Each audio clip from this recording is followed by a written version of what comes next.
Actually, ganito kasi yan. At please makinig kayo mabuti ha. Nabalitaan nyo ba yung halos 5 bilyong piso na halaga ng mga sasakyang panghimpapawid na konektado kay Zaldico? At nabalitaan nyo na ba yung unti-unting pag-freeze sa mga assets o mga pera ng mga sangkot dyan sa flood control projects? Pero sa tingin nyo ba, ay tuluyang maapektuhan yung mga politiko o mga contractors at mga engineers ng DPWH kung ma-free freeze ang mga assets nila? Actually, ganito kasi yan, at please correct me if I'm wrong na lang ha. Alam nyo naman siguro na ilang buwan nang pinag-uusapan itong patungkol sa flood control projects. At sa tingin nyo ba sa ilang buwan na mainit ang patungkol sa issue na yan, ay sa tingin nyo ba ay hindi nakapaghanda ang mga taong sangkot dyan sa issue? Well, sa madaling paliwanag, ay paniguradong ang karamihan sa mga taong sangkot dyan naitabi na ang malaking bahagi ng mga yaman nila kung saan man. Which is kung mahuhuli o ma-free freeze man ang mga assets nila ng ating gobyerno, ay still meron pa rin silang backup na nakatago o nakatabi na posible pa nga na mas malaki pa ang naitabi o naitago nila kesa sa assets na na-freeze ng ating gobyerno. Well, may point naman, di ba? At paano nila yan ginagawa? Well, ang karamihan sa kanila ay mga maleta ay ginagamit para mas madaling i-transport ang pera. At para mas compact at mas madaling ibiyahe, bumibili sila ng mga gold bars para mas madaling maitago kung magkakahulihan man. Which is para kung mahuli o makulong man ang mga sangkot dyan still mamumuhay pa rin ng maayos ang pamilya nila. Anyway, ganito pa yung iba pang balita. Ang anak ni Zaldico ay nagsalita laban sa kanyang ama sa gitna ng mga paratang ukol sa flood control projects na kinasasangkutan ng umano'y hindi tamang pamamahala at isyu ng katiwalian. Ipinahayag ng anak niko na ito ay isang hakbang upang ipaglaban ang katotohanan at manawagan ng pananagutan para sa mga maling gawain na nangyari. Ayon sa kanya, mahalaga ang transparency sa mga ganitong proyekto na may kinalaman sa pondo ng gobyerno at ang tiwala ng publiko. Ang proyekto ng flood control na dapat sana'y makikinabang ang mga komunidad na laging binabaha ay naging sentro ng kontrobersya dahil sa mga alegasyon ng maling paggamit ng pondo at hindi tamang pag-aproba sa mga plano. Sinabi ng anak ni Zaldico na siya ay tumutol sa mga desisyon ng kanyang ama at nagsalita upang magbigay linaw sa mga kaganapan. Ayon sa kanya, ang kanyang ama ay malayo na sa mga prinsipyo na kanilang pinaniniwalaan dati.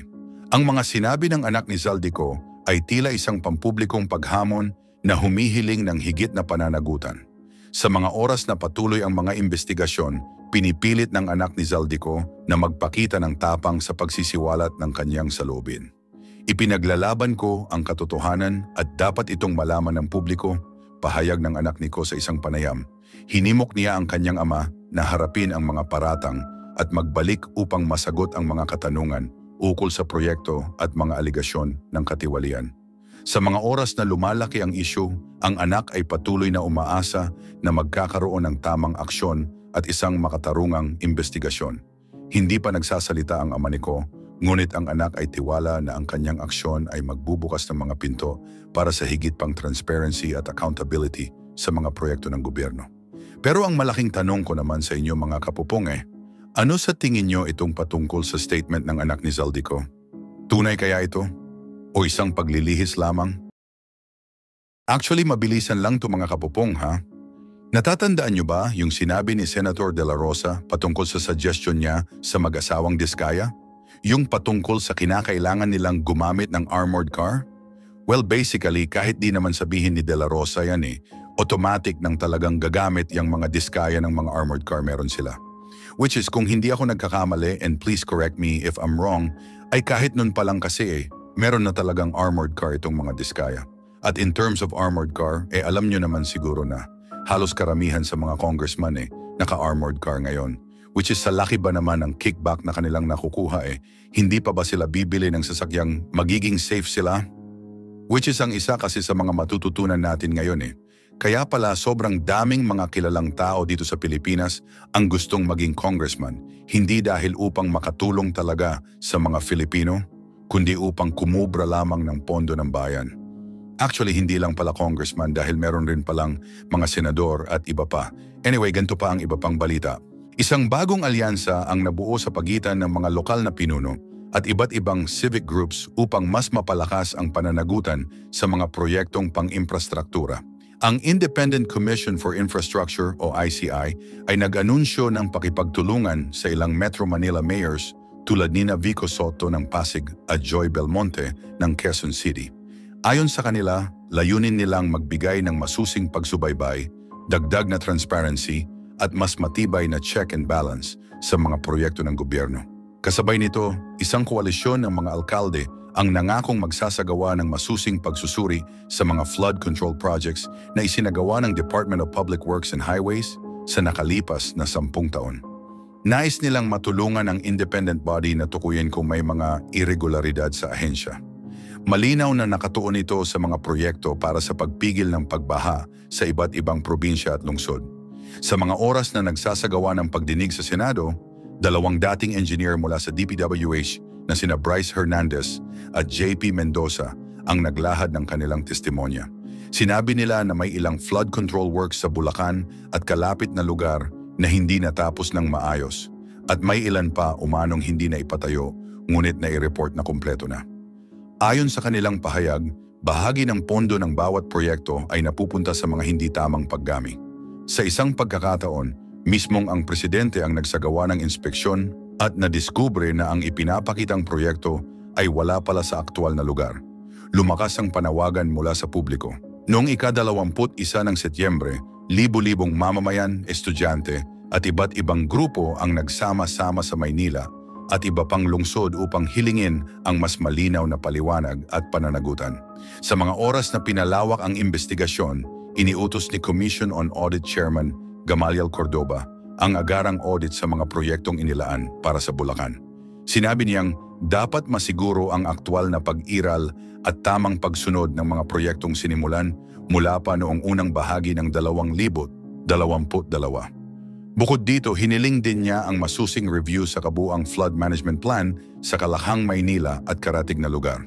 Nangako rin ang grupo ng mga alkalde na magbubukas ng whistleblower hotline upang makapagsumbong ang mga residente ng anumang irregularidad sa kanilang lokal na infrastruktura.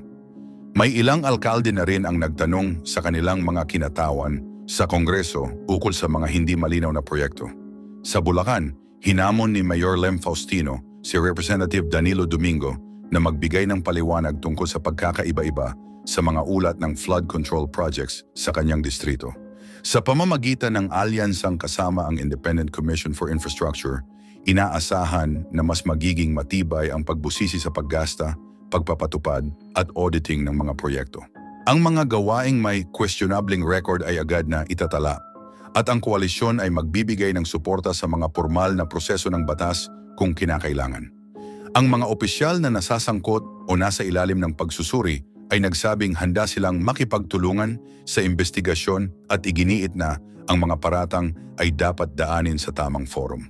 Sa mga oras na nagpapatuloy ang mga investigasyon, tumitibay ang pag-asa ng mga mamamayan na ang mga proyektong hindi natapos ng tama ay maisasaayos, ang mga pundo ay maibabalik, at ang mga susunod na infrastruktura ay maitatayo ng mas maayos kaysa dati. Ay yung pera po na obligasyon daw po para sa mga senator, pine-prepare namin, tapos bibigay po namin kay Boss Henry. Si Boss Henry po ibibigay po kay Boss Robert Bernardo. So, hindi talaga kayo nagde-deliver doon sa mga tao na yun. Kundi, kinakamada lang ninyo, ito para kay ganito, itong kamada na ito, itong kamada na ito para kay ganon. Ganon po ba? Tama po, Your Honor. Alright, may listahan. Mayroon so, po, Your Honor. si Engineer Alcantara nakakaalam na lahat kung kanino napupunta yung mga kinakamada ninyo. Opo, actually, sa amin niya din po pinapadala sa mga driver din po namin. Siya lang po nagbibigay ng instruction kung saan po dadalhin. Yes po, Your Honor. Maisama ko lang po, yung mga street lights po namin, overpriced po lahat yun. Oh, street light, cat's Pero, eye, lahat na. Walang tumama, no? Opo. Oh, so ikaw, 'di ba? So kunyari kayo ni Alcantara, kayo yung DE, under kayo kay Bernardo. Nung mga panahon po nun, opo, Your Honor. Okay, and then Doon po sa mga tatlong senador na nabanggit, Senator Jinggoy, Senator Villanueva, Senator Bong Revilla, na-meet nyo na po ba at any one time or any point na pumasyal po ito mga ito sa inyong tanggapan? Ako po, hindi po. Parang hindi po sila napunta sa office. Hindi nyo rin po nakita ito mga ito or nakita nyo, nakausap nila si Engineer Alcantara? Si kay San Joel po, nakikita ko po nagkakausap sila, nagkakasama po sila. Nagkakasama sila. Opo. What about Senator Jinggoy? Kasi po, lagi po kami magkasama, di ba, sa halos umaga hanggang gabi po. Through phone po, actually pagka meron po yung instruction sa kanya ng merong utos sa akin si boss, galing, for example po, utos po ni Boss Robert na may po program na gantong amount dahil sa ganitong kay Senador na ganito. Yun po. Sino senator na ganito? Walang senator na Ay, ganito. pasensya na po. Kay Senator, Senator Jinggoy po. Alright. Tapos may sinasabi din siya, pati si Senator Bong Revilla nadamay din. Ganon din ba ang sistema? Sinasabi na ikarga doon sa inyong listahan? Ang instruction po niya, ganito yung obligasyon para kay Senator Jinggoy. So alam nyo na kung paano aatakihin ang programa ng project natin. So lahat po ng ito dahil 25-30% narinig po natin kay Engineer Alcantara. So pwersado po na maging substandard ang proyekto or maging ghost na lang. Nakakasigurado po ako na lahat po ng proyekto sa Bulacan First substandard po. Lahat ng proyekto, particular na ang flood control, tama po ba? Lahat po. Opo, Your Honor. Substandard. Tapos na po ba ito? Hindi pa. Hindi ko po alam sa ngayon, Your Honor. Wala po akong way para ma-monitor po siya. Alright, thank you very much. Mr. Chairman, Go ahead. Yes. follow up with the indulgence of Senator Tulfo. Sure, go ahead. Bryce, sinasabi mo lahat ng proyekto ninyo substandard? Opo, Your Honor, kasi lahat po ito may obligasyon na kailangan itago. Lahat, as in hindi lang flood control. Opo, Your Honor. Hindi po nami-meet ko ano po yung eksaktong nasa plano, Your Honor. So may plano ang DPWH, merong budget yan, pero dahil yung budget pinaghati-hatian ninyo, sa dulo, walang project na maayos na dumaan sa inyo. Wala po. Yan ang testimony mo ngayon. Opo, Your. Sa opisina po namin, Your Honor. At yung hawak mo ulit ay anong mga proyekto, Bryce? Yung hawak nyo ni Alcantara? Meron pong mga flood control structures, meron pong mga building, meron pong mga kalsada. Pati Your classroom, Honor. kasama dyan, no? Kasama po, Your Honor. So lahat yan substandard. Opo, hindi po tumatama sa plano na nakadesign talaga para dito. Meron ba kayong proyekto na walang porsyentuhan? Na maayos, na matino? Meron ba? Wala po, Your Honor. Wala. This is Bulacan o buong Region 3? Hindi ko po masabi yung sa ibang lugar, Your Honor. Ang sinasabi ko po yung sa nasasakupan po namin, wala po talaga, Your Honor. Is it okay, Senator Tulfo? We're suspending the rules on the 5 minutes because kakaunti lang naman tayo rito. So please proceed. Secretary With the Bunoan, provision, of course. meron po ba kayong Go ahead. komento dito, Secretary Bunoan? Ito, anong years ito, Bryce? Anong years itong pinag-uusapan natin? Anong mga proyekto? Mula po nung dumating si Boss Henry, Which is 2019 po. 2019 to 2025. Up to present po. 6 na taon, walang maayos na proyekto dyan. Wala pong tumama kung ano po yung nakaspecify sa plano. Hindi po na-meet lahat yun. At lahat yan may porsyentuhan. Lahat po, Your Honor. Former Secretary Bunoan, may Excuse masasabi me, ka ba? Excuse me, Senator Bam. Follow up lang, hindi afterthought ito, Alam mo ito habang nangyayari at that time. Opo, may instruction po lahat to. Aware kayo na talagang substandard. Opo, Your Honor. Hindi ngayon lang, Hindi po ngayon lang, Your Thank Honor. you, Senator Bam. Secretary Bunoan, ano masasabi mo dyan? Hindi po sa opisina, Your Honor. Na-meet mo na si Ginoong Saldico, si Congressman Saldico. Saan mo na-meet? Nakita ko po. Nakita ko po siya. Saan mo nakita? Doon po sa sa Shangri-La. Bakit mo siya nakita? Magkakausap po siya ni boss.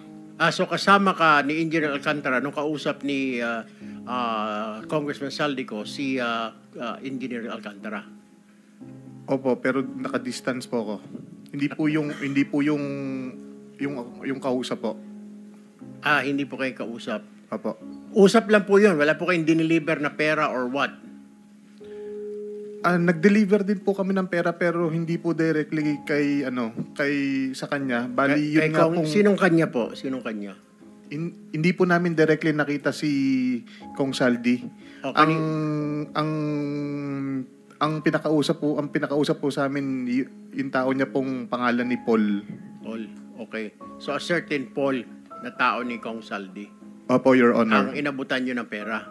Opo. Sa pagkakaalala, alam mo magkanong pera yung inabot mo doon sa tao ni Kong Saldi na si Paul? Maraming maleta po ng pera yon, Your Honor. Tingin ko po, billion po yun. Bilyon. Opo. Saan nyo sinakay yung bilyon? Sa mga van po, kung di po ako nagkamali, mga 6 o 7 van po yung gamit namin nun. 7 van. Pagdadala. Bakit? Ilang maleta ba yung ilang bilyon na yon? Ang laman po ng isang maleta nasa 50 million po. So ilang maleta lahat-lahat yun? Estimate mo at pagkatanda mo. Mahigit po sa 20 maleta, Your Honor. At 50 million. Opo, Your Honor. So mga 1 billion po yun. Tama po ba? Opo, Your Honor. Saan po diniliver ito? Yun nga po sa meron nung una po, doon po sa basement po ng Shangri-La. Shangri-La Hotel? Opo. Saan Shangri-La po? Dalawa po, Sa, tatlo po Shangri-La ito. sa BGC po. Sa BGC, sa basement. Opo. So, paano ho? May kotse ba tumapat sa van ninyo? May mga van to van? Wala po, sir. Kumbaga, diretso po siya sa elevator, paakyat po doon sa penthouse. Kinarga po ninyo sa penthouse? Sa Kaninong- pinakataas po. Actually, yung isang kasama po namin na si Engineer Paul, nakarating po siya mismo doon sa loob nung Penthouse? doon sa taas. So, yung 20 maleta na yon ay sa penthouse ninyo i-deliver sa Shangri-La? Yes po, Your Honor. Alright. Bukod Now- po sa Shangri-La, nagdadala rin po kami sa Valle Verde. Valle Verde din po, bahay din po ito ni Congressman Saldico. Kagaya nga po nung sinasabi ni Boss Henry kanina, nung unang, kung hindi po ako nagkakamali, unang 2 taon sa Shangri-La po. Nung mga sumunod na taon, puro sa Valle Verde, 6 na po. Moving forward, I don't know what to say, Your Honor. This is the first time that I have heard about all these shenanigans that they're doing actually in this district engineering office. They're supposed to monitor. They have to submit monitoring. In my watch, they're supposed to submit monitoring reports every phase of the work, every phase of the project, Your Honor. Sino pong in charge ng monitoring po sa DPWH? Dito po sa Bulacan. The regional office will be the one to monitor, but they will submit. They will be submitting actually Magpangalan kayo, Secretary. Kasi ito, first time ko ito narinig. We're investigating flood control. Ngayon inaamin lahat ng proyekto, pati classroom, pati hospital, pati tulay, pati kalsada, lahat substandard. No, that's what you're saying, Bryce, no?